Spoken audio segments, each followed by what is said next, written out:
Hi friends, இன்றைக்கி ஒரு மூலிகை டீ தான் போட போகிறோம். அதுக்கு தேவையானது கற்பூரவள்ளி, கிராம்பு, சுக்கு, பனங்கற்பட்டி, பால். வாங்க எப்படி போடலான்னு பார்ப்போம். ஒரு ஆளுக்கு தான் ஒரு டம்ளர் தான் போட போகிறோம். காயட்டும். டீத்தூள் எந்த டீத்தூள் வேணாலும் போட்டுக்கலாம். காயட்டும். இந்த ஓமவல்லி சளிக்கெல்லாம் தேவையில்லைங்க. சளி இருமலுக்கெல்லாம் ஒரு புத்துணர்ச்சியாகவும் நம்ம ஓமவல்லி டீ போட்டு குடிக்கலாம். சளிக்கு போகிற கஷாயம் நான் இன்னொரு நாளைக்கு நான் சொல்கிறேன்.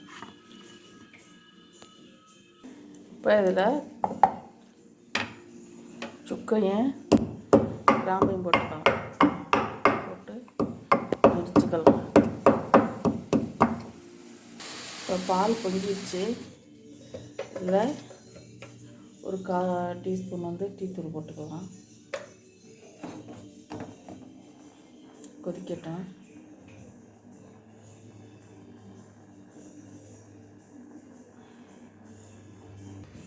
டீ கொதிக்குது. இப்போ நச்சு வச்சுருக்கத இதில் போட்டுடலாம்.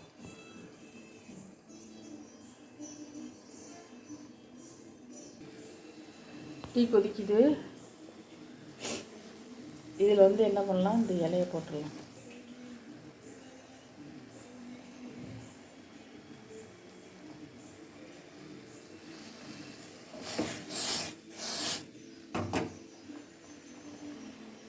ஜீனியாக இருந்தால் அதில் போடலாம். நம்ம போட்டு வேக வைக்கலாம்.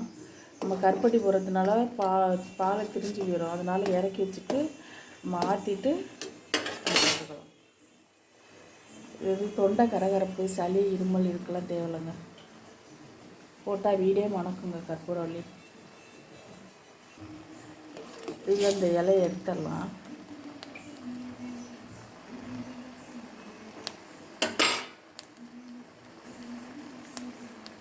இப்போ வடிகட்டிக்கலாம்.